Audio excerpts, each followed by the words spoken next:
கர்த்தருக்கு ஸ்தோத்திரம். மார்ச் 8. கிறிஸ்துவுக்குள் பிரியமானவர்களே, அனுதினமும் தேவனோடு. இன்றைய தலைப்பு, நம்பிக்கையின் நாயகி. புத்தியுள்ள ஸ்திரீ தன் வீட்டை கட்டுகிறாள். நீதிமொழிகள் 14:1. புத்தியுள்ள ஸ்திரீயின் மேன்மை. கிறிஸ்துவுக்குள் அன்பானவர்களே, மங்கையராக பிறப்பதற்கு நல்ல மாதம் செய்திட வேண்டும் அம்மா என்பது கவிமணியின் கூற்று. பெண் என்றால் பொன் என்பார்கள்.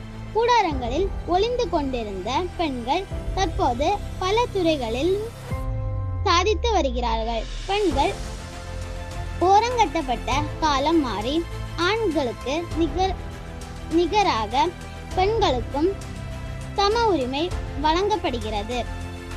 ஒரு புத்தியுள்ள குணசாலியான ஸ்திரீயினுடைய விலை முத்தை பார்க்கிலும் உயர்ந்தது என்பதாக வேதம் சொல்லுகிறது.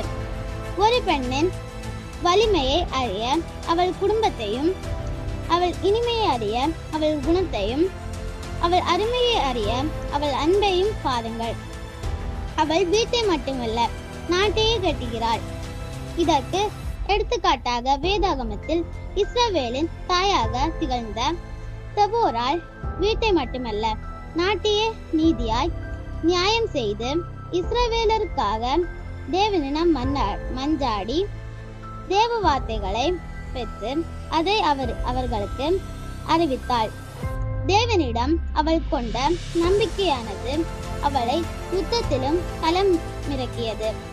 பெண் ஒரு முக்கிய தலைவி ஆக முடியும் என்பதற்கு எடுத்துக்காட்டுதான் இந்த நம்பிக்கையின் நாயகி. தடைகளை தகர்த்து சாதனை படைத்தல். உன்னால் முடியாது என்று ஆணாதிக்கம் கொண்ட சமுதாயம் பெண்களாகிய உங்களுக்கு முற்றுப்புள்ளி வைக்கிறதா? வீட்டிலே முடங்கி விடாமல் தேவனுக்கென்று அரிய காரியங்களை சாதிக்க பாருங்கள். தேவன் மேல் நம்பிக்கை வைத்து முன்னேறி செல்லுங்கள்.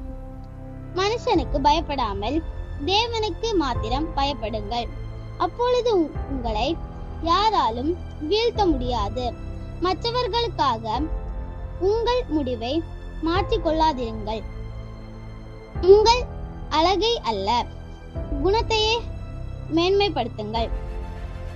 உங்கள் குடும்பத்தை ஆவிக்குரிய குடும்பமாக கட்டி எழுப்புங்கள். அப்படியானால் நீங்கள் தான் இன்றைய சாதனை பெண்ணாகிலும் பொன்னாக விளங்கிடு.